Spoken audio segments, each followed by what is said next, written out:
వంకాయకు కిరీటం లాంటి తొడిమ ఎలా వచ్చిందో తెలిపే కథను విందాము.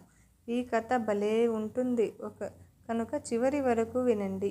కూరగాయలలో రాజు అని దీన్ని అంటారు. తెలుసా? వంకాయ ఎలా ఉంటుందో అందరికీ తెలుసు. కానీ ఇప్పుడు మీరు చూస్తున్న వంకాయ ఒకప్పుడు ఇలా ఉండేది కాదట. కోడిగుడ్డులా గుండ్రంగా ఉండేదట.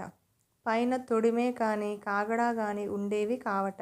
అయితే మరి దానికి తొడిమే, కాడ ఎలా వచ్చాయి? అదో పెద్ద కథ. అనగనగా ఒక ఊరిలో ఒక రాజుగారు ఉండేవారు. ఆ రాజుగారు అంటే రాజ్యంలో ప్రజలందరికీ కూడా చాలా ఇష్టం. ఆయన ఒకరోజు కొలువు తీరి ఉన్నాడు.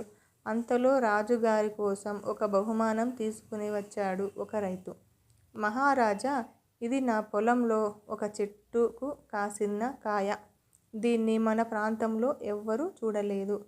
ఇప్పటి వరకు మొదటిగా మీకోసమే తెచ్చాను అన్నాడు. రాజుగారు చాలా సంతోషించారు.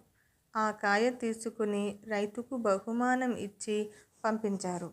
కొలువులో ఉన్న శాస్త్రజ్ఞులు అందరికీ పిలిచారు. ఆ కాయ మీద పరిశోధనలు చేయమన్నారు. అది ఎందుకు పనికి వస్తుందో కనుక్కోమన్నారు. వాళ్ళు పరిశోధనలు చేసి అది వంకాయ అని, తినడానికి పనికి వస్తుందని, కూర వండుకుంటే దానిని రుచి అమోఘమని తేల్చి చెప్పారు. దానితో ఆ వంకాయ రాజుగారి వంటశాలకు చేరింది. కూరగా మారింది. వంకాయ కూర రాజుగారికి తెగ నచ్చేసింది.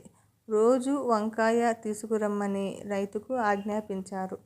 ఒకరోజు మధ్యాహ్నం కానీ రాత్రి కానీ రాజుగారి భోజనంలో వంకాయ ఉండాల్సిందే. దాంతో రాజుగారికి ఒక ఆలోచన వచ్చింది. రాజుగారు ఇష్టంగా తింటున్న కూరగాయ అని అందరికీ తెలియాలని వంకాయ మీద కిరీటాన్ని పెట్టమని ఆజ్ఞాపించారు. అప్పటి నుండి వంకాయకి నెత్తి మీద కిరీటం వచ్చి చేరింది. అదే కాలక్రమాన తొడిమే అయింది. అయితే మరి ఆ వంకాయకి కాడ ఎలా వచ్చింది? ఇంకా ఉంది కథ. అలా చాలా రోజులు గడిచాయి. కానీ రాజుగారు మాత్రం రోజు వంకాయ కూర అని ఇష్టంగా తింటూనే పోయారు. ఇంకా చాలా రోజులు గడవగా ఆయనకి భరించలేనంత కడుపు నొప్పి మొదలైంది. రాజవైద్యులు ఆయనని పరీక్షించి కడుపు నొప్పికి కారణం వంకాయలు ఎక్కువగా తినడమే అని తేల్చేశారు.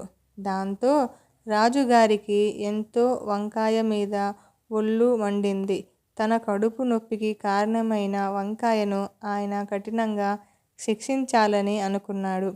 వెంటనే భటులను పిలిపించి వంకాయ అనేది మీద మేక్ దిగ్ కొట్టమని ఆజ్ఞాపించారు.